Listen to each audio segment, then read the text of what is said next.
Welcome to Suman TV. నేను మీ నవీన్. ప్రస్తుతం మనతో celebrity homoeopathy expert doctor Chetan Raju garu ఉన్నారు. హాయ్ సార్, నమస్తే అండి. నమస్తే సార్. సార్, మోకాల నొప్పులు ఉన్నవాళ్ళు ఈ ఆహార పదార్థాలు మాత్రమే తినాలి, ఈ ఆహార పదార్థాలు అసలు తినకూడదు అంటుంటారు. ఉదాహరణకి ఏంటంటే పుల్లని వస్తువులు ఏమైనా తిన్నా కూడా, పదార్థాలు ఏమైనా తిన్నా మోకాల నొప్పులు పెరుగుతాయి అంటుంటారు. సో అట్లా ఏంటంటే ఇది జస్ట్ ఒక ఐడియా కోసం చెప్పాను. అంటే పుల్లని పదార్థాలైనా నిజంగానే అది ఉందా సార్? అంటే పులుపు తింటే పెరుగుతాయని, తీపి తింటే తగ్గుతాయని ఇట్లా ఉందా సార్? సో ఏ పదార్థాలు అవాయిడ్ చేయాలి, ఏ పదార్థాలు ఇంక్లూడ్ చేయాలి? మన దగ్గర చాలా మంది పేషెంట్లు మోకాల నొప్పుల ప్రాబ్లమ్ తోటి వస్తారు. మన తెలుగు రాష్ట్రాల నుంచే కాదు, మొత్తం ఇండియా నుంచి వస్తారు. ఎందుకంటే ఒక్కొక్కసారి రోగాలు ఎట్లుంటాయంటే అవి ఆటోఇమ్యూన్ రోగాలు కూడా ఉంటాయి. ఆటోఇమ్యూన్ రోగాలు అంటే ఏంది? మన బాడీ పార్ట్స్ని మన బాడీ సంపుతుంది. అటువంటి ప్రాబ్లమ్స్ తోటి కూడా వస్తారు. ఆస్టియోఆర్థరైటిస్ తోటి వస్తారు. జాయింట్ రీప్లేస్మెంట్ చేసుకోవాలి, కానీ వాళ్ళకు బాడీ సహకరిస్తలేదు, వెయిట్ చాలా ఎక్కువ ఉంది, వాళ్ళకి భయం ఉంది, వాళ్ళు వస్తారు. అయితే వీళ్ళందరికీ మనము హోమియోపతి మందులతోటి రివర్స్ చేస్తాం ప్రాబ్లం. మళ్ళీ దాని తర్వాత వెరీ ఇంపార్టెంట్ ఏంటంటే డయట్ గురించి కూడా ఏమైనా చేంజెస్ ఉంటే చేస్తాం. ఏంటి సార్, అంటే సర్జరీ వరకు వెళ్ళే వాళ్ళకు కూడా హోమియోలో తగ్గించవచ్చు. హోమియోలో తగ్గించవచ్చు. అన్నిటికన్నా ఇంపార్టెంట్ చూడండి, నమ్మకం అనేది ఉండాలి. నమ్మకం అన్నిటికన్నా ఇంపార్టెంట్. అండ్ మీ డాక్టర్ మీకు చెప్పినట్టు మీరు చేయాలి. అయితే మీరందరూ ఒక వెరీ ఫేమస్ సినిమా అయితే చూసిండ్రు, RRR. చాలా పెద్ద సినిమా. అయితే ఈ RRR మనం అవాయిడ్ చేయాలి. అవాయిడ్ చేయాలంటే ఏంది? రిఫైన్డ్ షుగర్, దాని తర్వాత red meat, and last R వచ్చేసి రిఫైన్ కార్బ్స్ అండ్ ఆయిల్స్. అంటే ఏంది దీని అర్థం? RRR అని అంటున్నారు, ఇవి అవాయిడ్ చేస్తే మనకు మోకాల నొప్పులు తగ్గే అవకాశం ఉంటుందా అనేసి మీకు అనిపిస్తుంది. అయితే మనకు లైఫ్ మాడిఫై అవుతుంది దీంతో. కొందరికి ఎంత బాధ ఉంటుంది. ఇప్పుడు పేషెంట్స్ వస్తారు కొందరు, వాళ్లకు లిఫ్ట్ ఎక్కాలి మన క్లినిక్కి రావాలంటే ఫస్ట్ ఫ్లోర్కి. దాని ముందు 3-4 మెట్లు ఉంటాయి. ఆ మెట్లు ఎక్కడానికి కూడా అమ్మయ్యా అని అనిపిస్తుంది వాళ్ళకు. సో ఇట్లా మనం లైఫ్ని మాడిఫై చేసుకోవాలి. 2-3 మెట్లు ఉన్నాయి, జర మెల్లమెల్లగా ఎక్కువడం, వీల్ చైర్ అవసరం పడకపోవడం, అట్లా మనం డయట్ సెట్ చేసుకుంటే దాంట్లో మనకు బెనిఫిట్ ఉంటుంది. హోమియోపతి ఏమో రోగాన్ని తగ్గిస్తుంది, కానీ లైఫ్ని కూడా మనం మేనేజ్ చేసుకోవడానికి రావాలి కదా. అయితే ఈ RRR అవాయిడ్ చేయాలి. ఇప్పుడు ఏంది? Refined sugar. మనం చాయ్లో చక్కెర వేస్తాం, ఒక్కొక్కసారి మనం రసం చేసుకుంటే ఇంట్లో చక్కెర చేసుకుంటాం, మళ్ళీ తర్వాత ఎన్నో ఫుడ్స్లో స్వీట్స్లో మొత్తం చక్కెర వేస్తాం. ఈ చక్కెరే కొనకండి మీరు ఇంటికాడ. అరే మళ్ళీ చిన్నపిల్లలకి పాలు ఇస్తాం కదా, దాంట్లో చక్కెర వేసి ఇవ్వాలా అనేసి అంటారు కదా. వాళ్ళకు కూడా చక్కెర ఇవ్వాలని రూల్ ఎవరు పెట్టిండ్రు? ఇవ్వకండి. చాయ్లా, కాఫీలో దేంట్లో చక్కెర వేసుకోకండి, అసలు కొనేసి తీసుకురాకండి ఇంటికి. అప్పుడు మనకు ఇది జర హెల్ప్ చేస్తుంది. మళ్ళీ రెడ్ మీట్. అంటే దీనికి రీప్లేస్ ఏమైనా ఉందా సార్? అంటే ఇప్పుడు కొద్దిమంది చక్కెర బదులు బెల్లం వాడచ్చా అని అంటుంటారు. చూడండి, చక్కెర తోటి ఇంత డ్యామేజ్ అయిందంటే బెల్లం తోటి ఇంత డ్యామేజ్ అవుతుంది. సో కానీ తక్కువ డ్యామేజ్ అవుతుంది, జర మీరు వాడుకోండి కావాలంటే. మళ్ళీ రెడ్ మీట్. రెడ్ మీట్ అంటే ఏంది? మీరు తినే మటన్ ఉండొచ్చు, లేదంటే ఇంకా వేరే పదార్థాలు కూడా ఉంటాయి రెడ్ మీట్లో, మీరు గూగుల్ చేసుకోండి. చికెన్ కూడా అవాయిడ్ చేయాలంట నేను. రెడ్ మీటే కాదు, చికెన్ కూడా అవాయిడ్ చేయండి. ఎందుకంటే అవి కూడా అన్నీ ఇప్పుడు కల్తీ వస్తుంది. మంచి ప్రోటీన్ ఫుడ్ అంటారు కదా సార్. ప్రోటీన్ ఫుడ్ అంటారు, కానీ మనం ఎంత ఉడకబెడతాం దాన్ని, మళ్ళీ దానికి ఇంజెక్షన్లు ఇస్తారు, తొందరగా తయారు చేస్తారు, అది ఫుడ్ చైన్ లో వచ్చేస్తుంది. అయితే అది కూడా మీటే అవాయిడ్ చేయండి కదా, తగ్గినప్పుడు వరకు అయితే అవాయిడ్ చేయండి మీరు. అయితే ఇది అట్లా అవాయిడ్ చేయాలి. ఇప్పుడు రిఫైన్డ్ కార్బ్స్ అంటే ఏంటి? ఇప్పుడు మీరు మార్కెట్కి పోతారు, మార్కెట్కి పోయి మీరు ఇప్పుడు పిండి కొనాలి, మైదా పిండి. మీరు మైదా పిండి ఏదైతే ప్యాకింగ్లో వస్తుంది కదా, దాని వెనకాల తిప్పి చూడండి ఏమని రాసి ఉంది పైన. అక్కడ రిఫైన్డ్ ఫ్లార్ అని రాసి ఉంటుంది. Refined flower. రిఫైన్డ్ అంటే ఏ వస్తువు పైన రిఫైన్డ్ అని వర్డ్ మీరు చూస్తే దానికి 100 కిలోమీటర్ దూరం వెళ్ళిపోండి మీరు. మీకు రిఫైన్డ్ అని వర్డ్ కనిపించింది అనుకోండి, రిఫైన్డ్ ఆయిల్ వస్తుంది, రిఫైన్డ్ ఫ్లార్ వస్తుంది, ఇట్లా చాలా రిఫైన్డ్ అని వస్తాయి. అవి వాడొద్దు అసలు. మైదా పిండి ఎట్లుంటది? ఇట్లా తీసుకుంటే అసలు రిఫైన్డ్ అంటే ఏంటి సార్? దాన్ని మళ్ళీ ఎక్కువ దాంట్లో ఓన్లీ ఎక్కువ మిగిలేది కార్బోహైడ్రేట్. కార్బోహైడ్రేట్ మిగులుతుంది ఎక్కువ రిఫైన్డ్ మైదా పిండిలో. ఇప్పుడు రిఫైన్డ్ అది దేంట్లో వాడతారు మనకు ఎట్లా తెలవాలి అంటే, మీరు ఏది తీసుకున్నా, బిస్కెట్ కూడా తీసుకున్నా, మీరు ఏది కొన్నా వెనకాల తిప్పి చూడండి దాని మీద ఏమేమి ఉంది దాంట్లో. రిఫైన్డ్ ఫ్లార్ అన్న రాసి ఉంటుంది, లేకపోతే ఆల్ పర్పస్ ఫ్లార్ అని అయినా రాసి ఉంటుంది. సో అవి వస్తువులు అవాయిడ్ చేయాలి మొత్తానికి. మీరు డయట్ బిస్కెట్లు, డయాబెటిక్ ఫ్రెండ్లీ బిస్కెట్లు ఇవి కూడా కొంటున్నారంటే దానికి తిప్పి చూడండి దాంట్లో మైదా పిండి ఎంత ఉంది, అది ఉంటే మీరు కొనకండి అది. సో ఇవి అయితే ఖచ్చితంగా అవాయిడ్ చేసినవి మోకాల నొప్పులకి. మన దగ్గర ఏ పేషెంట్ మోకాల నొప్పులకు వచ్చినా మనం ఒకటి చెప్పేస్తాం ఫస్టే. మన దగ్గర ఏ పేషెంట్ మోకాల నొప్పులతో వచ్చినా ఇవి అవాయిడ్ చేయమని చెప్తాము. అండ్ ఏం చెప్తాము, ఇవి అవాయిడ్ చేస్తే మనకు తగ్గుడు తొందరగా తగ్గుతుంది. ఇప్పుడు మొత్తం పేషెంట్లు వచ్చి అంటారు హోమియోపతిలో మొత్తం శాశ్వతంగా తగ్గుతుంది అని అంటారు కదా రోగం, మళ్ళీ మేము ఏది తిన్నా తగ్గుతుందా అంటే అట్లా తగ్గదు. కొందరికి తగ్గుతుంది, కానీ ఇప్పుడు 1 yearలోనే తగ్గాలి. 1 yearలోనే తగ్గాలి. నేను అన్ని అడ్డం దొడ్డం తింటూనే ఉంటా అంటే ఒక 5-6 ఏళ్ళు కూడా పడుతుంది. దాని బదులు మీరు 1-1.5 year గట్టిగా నేను చెప్పేటట్టు వింటే మనకు తొందరగా తగ్గుతుంది. మళ్ళీ ఇవే కాదు, ఇప్పుడు మనం ఏం చూద్దామంటే ఏం తినాలి. ఇప్పుడు అందరికీ తెలుసు కదా, ఏదైతే ఆర్థరైటిస్ ఉంటుంది దానికి అర్థమైంది ఆస్టియో ఆర్థరైటిస్ ఆఫ్ ద నీ జాయింట్స్ అంటే ఏంది, మోకాల నొప్పి.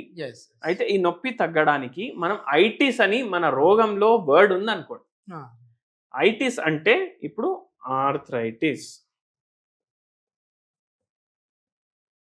ఈ ఐటిస్ అని ఉంది కదా, ఇట్లా సైనసైటిస్ కూడా ఉంటుంది. ఇక్కడ కూడా ఐటిస్ అని ఉంది, ఓటైటిస్,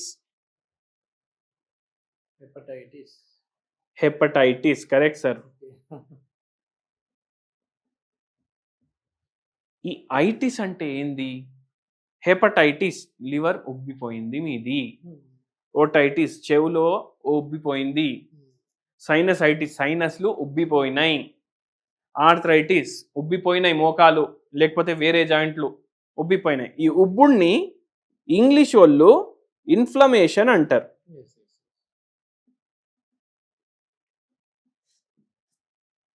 అర్థమైందా ఇప్పుడు మీకు? సో మనం ఎటువంటి డయట్ చేయాలి అంటే యాంటీ ఇన్ఫ్లమేషన్ డయట్. ఇప్పుడు నేను ఇంతకుముందు వస్తువులు చెప్పినా కదా, ఆర్ఆర్ఆర్, అవన్నీ ఏం కాజ్ చేస్తాయి మన బాడీలో, ఇన్ఫ్లమేషన్ కాజ్ చేస్తాయి. ఈ ఇన్ఫ్లమేషన్ని తీయాలి మనం. ఈ ఇన్ఫ్లమేషన్ని తీయాలి అంటే మనం కార్బోహైడ్రేట్లు అవాయిడ్ చేయాలని నేర్చుకున్నాం, రిఫైన్డ్ ప్రొడక్ట్స్ అవాయిడ్ చేయాలని నేర్చుకున్నాం, రెడ్ మీట్తో సహా వేరే మీట్ ప్రోడక్ట్స్ కూడా అవాయిడ్ చేయాలనేసి నేర్చుకున్నాం. మళ్ళీ ఏం తినాలి, గడ్డి తినమంటున్నారా డాక్టర్ గారు అనేసి అంటారు చాలా మంది. కానీ ఇప్పుడు మనకు అన్నిటికన్నా హెల్తే ఇంపార్టెంట్. అన్నిటికైనా హెల్తే ఇంపార్టెంట్ ఉన్నప్పుడు మీ హెల్త్కి ఏది మంచిది అది తినండి. అవునా? ఏం మంచిది అంటే ఇప్పుడు యాంటీ ఇన్ఫ్లమేటరీ ఫుడ్స్ డిస్కస్ చేద్దాం మనం. ఫస్ట్ మీరు బ్రేక్ఫాస్ట్ చూడండి. బ్రేక్ఫాస్ట్లో మీరు రాగులు, కొర్రలు, జొన్న, ఇప్పుడు దీంతో మీకు రొట్టె అవుతుంది, దీంతో మీకు ఇడ్లీ అవుతుంది, దీంతో మీకు దోశ అవుతుంది. ఈ కొర్రలతో కూడా ఇడ్లీ, ఉప్మా, దోశ. రాగులతోటి మీకు సంగటి అవుతుంది. రాగులు అటుకులు కూడా వస్తున్నాయి ఈ మధ్య, రాగులు అటుకులు కూడా ఒకరోజు పెట్టుకోండి.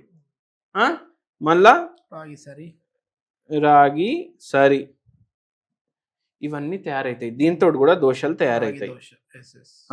1, 2, 3, 4, 5, 6, 7, 8, 9 డిషెస్ మనం తయారు చేసుకోవచ్చు. దీంట్లో ఉండేది 7 రోజులు. సో ఇట్లా యాంటీ ఇన్ఫ్లమేటరీ బ్రేక్ఫాస్ట్ చేస్తున్నాం మనం. ఇంకోటి గుర్తుపెట్టుకోండి, ఎక్కువ ఆయిల్ మీ ఫుడ్లో యాడ్ చేయొద్దు. ఓన్లీ ఫ్రైడ్ ఐటమ్లు, ఆయిల్ ఐటమ్స్ కాదు, మీరు నూనె ఎక్కువ వాడుతున్నారంటే కూడా అది ఎక్కువ ఆయిల్ వేసినట్టే. సో అది చేయొద్దు. మళ్ళీ లంచ్ ఏం చేయాలి, లంచ్ నార్మల్, కానీ ఫ్రైడ్ ఫుడ్స్ ఇంక్లూడ్ చేయొద్దు. మీ లంచ్ దాంట్లో ఎక్కువ ఆయిల్స్ వాడొద్దు. డిన్నర్ ఏం చేస్తారు? నేను బెస్ట్ ఏమంటా అంటే ఏదో ఒక ఫ్రూట్ లేదంటే వెజిటేబుల్స్. డిన్నర్లో మీరు సాలెడ్లు, ఏ టైంలో అయిపోవాలి మళ్ళీ డిన్నర్, సాలెడ్లు ఎక్కువ తినండి. మీరు 10కి పడుకుంటారు అనుకోండి, మీరు 7:30 కల్లా డిన్నర్ ఫినిష్ చేయాలి. 2:30 గంటలు మీకు గ్యాప్ ఉండాలి నిద్రకి డిన్నర్కి. మళ్ళీ 2:30 గంటల్లో జర సేపు మీరు వాకింగ్ చేసుకోవచ్చు. ఈ ఫోన్ చూసుడు బంద్ చేయండి. ఎందుకంటే ఫోన్ చూసుకొని మనం బెడ్ మీద పడుకుంటాం, 2-3 గంటలు కూడా చూస్తాం. అట్లనే నిద్ర కూడా చక్కగా ఉండాలి మనిషికి. అయితే ఆ పని చేయండి. ఎంతో మందికి ఈ డయట్ నాకు ట్రీట్మెంట్లో 80% హెల్ప్ చేస్తారు. ఎవరు నమ్మరు. ఎందుకంటే ఎన్నోసార్లు ఏమైతే డాక్టర్లు ఏమంటారు, అరే పడుకోండి టైంకి, వాకింగ్ చేయండి, బయట తినకండి. బయట ఎందుకు తినొద్దు అంటారు? ఎందుకంటే అక్కడ ఆ RRR ఉంటాయి ఎక్కువ. కానీ అది మనకు అర్థం కాదు. మనం ఇంట్లో కూడా RRR వేసుకుంటే బయట ఫుడ్కి ఇంటి ఫుడ్కి ఏం తేడా? సో అది మీరు గుర్తుపెట్టుకోండి. సో 80% పేషెంట్స్కి ర్యాపిడ్ ఇంప్రూవ్మెంట్ ఉంటుంది మన డైట్ కూడా ఫాలో చేసి మన దగ్గర మందులు తీసుకుంటారు వాళ్ళు. సో ఇది మీరు మైండ్లో పెట్టుకోండి అండ్ మంచిగా మీ మోకాల్ని నొప్పికి తగ్గించుకోండి. సరే, ఇది వీటితో పాటుగా ఏదైనా రెమెడీ అంటే ఇన్ఫ్లమేషన్ తగ్గించే టీ లాంటివి ఏమైనా ఉన్నాయండి? ఇన్ఫ్లమేషన్ తగ్గడానికి మీ కిచెన్లోనే 100 వస్తువులు ఉంటాయి. ఆ 100 వస్తువుల్లో ఒక 10 వస్తువులు చెప్తా, ఒక మంచి హోమ్ రెమెడీ చెప్తా. లవంగాలు, నిమ్మకాయ రసం, పసుపు, దాని తర్వాత ఇలైచీలు, ఇవి చాలా బెటర్ చేస్తాయి. దాల్చిని చెక్క, మళ్ళీ కొత్తిమీర, కరియాపాకు, ఇవి కూడా ఇవన్నిట్లో యాంటీ ఇన్ఫ్లమేటరీ ప్రాపర్టీస్ ఉంటాయి. వెజిటేబుల్స్, దేంట్లో అయితే ఫైబర్ ఎక్కువ ఉంటుంది దాంట్లో కూడా యాంటీ ఇన్ఫ్లమేటరీ ప్రాపర్టీస్ ఉంటాయి. ఇవన్నీ వాడండి, మంచిగా మీకు బెటర్మెంట్ ఉంటుంది. అయితే మనం ఇప్పుడు ఏం చేస్తామంటే ఒక గిలాస్ తీసుకుంటాం, దీంట్లో ఫుల్ వేడి నీళ్ళు నింపుతాం. వేడి నీళ్ళు నింపేసి దీంట్లో 1 పించ్ టర్మరిక్ వేస్తాం. 1 పించ్ టర్మరిక్ వేసి దీంట్లో 1 పించ్ దాల్చిని చెక్క ఇది వేస్తాం, కలిపేసి తాగేస్తాం. డైలీ మార్నింగ్ ఒకసారి, నైట్ ఒకసారి. 1 కప్ ఫుల్ వేడి నీళ్ళు. అంటే ఇది బాయిల్ చేయాలా ఇవన్నీ వేసేసి? లేదు, ఫుల్ వేడి నీళ్ళలో వేసేసినా చాలు. ఫుల్ వేడి నీళ్ళలో మీరు గిలాసులో నింపుకున్న తర్వాత ఈ 2 వేయండి. ఓన్లీ 1 పించ్ చేయాలి. పౌడర్ 1 పించ్ చేయాలి. టర్మరిక్ 1 పించ్ చేయాలి. దీంతో మీకు మోకాలు నొప్పుల్లో జర డిఫరెన్స్ ఉంటుంది. ఓకే. సార్, ఇప్పుడు ఇంట్రొడక్షన్ లో అడిగినట్లుగా ఏదైనా పులుపు వస్తువులు ఎక్కువ తింటే, అంటే లెమన్ తిన్నా, చింతపండు తిన్నా మోకాలు నొప్పులు పెరుగుతాయండి? చూడండి, కొన్ని వస్తువులు ఇప్పుడు హోమియోపతి ఏం నమ్ముతుంది నేను చెప్తాను. నేను వేరే దాని గురించి చెప్తాను. ఇప్పుడు ఒక పేషెంట్ వచ్చింది. ఇప్పుడు జనరల్ గా చాలా మందికి పులుపు ఆలుగడ్డలు తింటే ఎక్కువ అవుతాయి. ఆలుగడ్డలు తిన్నప్పుడు ఎక్కువ అయింది అంటే కొందరికి ఆలుగడ్డ తింటే తక్కువ అనిపిస్తుంది. అయితే మనం వాళ్ళకి ఏం చెప్పము. కొందరికి స్వీట్ తింటే తగ్గుతాయి, కానీ అయినా 100% యాంటీ ఇన్ఫ్లమేటరీ ఉంది కాబట్టి వాళ్ళకు కూడా అవాయిడ్ చేయమని చెప్తాం. అయితే అది హోమియోపతి సిద్ధాంతం. మనకు ఏది పేషెంట్కి ఇష్టం. ఇప్పుడు స్లీప్ సైకిల్ ఉంటుంది. చాలా మంది ఏమంటారు 6:30కి లేవండి, 8:30కి పడుకోండి. కానీ కొందరిది బయాలజికల్ ఎలా ఉంటుందంటే వంశపరంగా, అంటే జెనెటిక్ గా వాడికి 10:30 తర్వాతనే నిద్ర వస్తుంది. వాడికి మనం 7:30కి పడుకోమంటే వాడు ఎట్లా పడుకుంటాడు? సో అట్లా అన్ని చూస్తాం హోమియోపతిలో. ఇది మొత్తానికి ఏంటంటే కేవలం మందులు ఒకటే కాదు, మనం తీసుకునే డైట్ అనేది కూడా మన మోకాల నొప్పిని కావచ్చు, ఇతర బాడీలో ఉన్న బోన్కి సంబంధించిన కావచ్చు, ఈ నొప్పుల్ని తగ్గించే విధంగా ఉంటుంది. సో సర్జరీ వరకు వెళ్ళాల్సిన మోకాల నొప్పులు ఉన్న వాళ్ళు కూడా హోమియోపతి మందులు వాడి వాళ్ళ పెయిన్స్ని అయితే తగ్గించుకున్నారని చెప్పి డాక్టర్ చేతన్ రాజు గారు చెప్తా ఉన్నారు. సో ఇట్లాంటి ప్రాబ్లమ్స్తో మీరు ఏమైనా సఫర్ అవుతూ ఉంటే దీనికి సంబంధించి ఇంకా పూర్తి వివరాల కోసము డాక్టర్ గారి కాంటాక్ట్ నెంబర్ ప్రొవైడ్ చేస్తా ఉన్నాం. మీరు నేరుగా సార్తో మాట్లాడచ్చు. Thank you sir.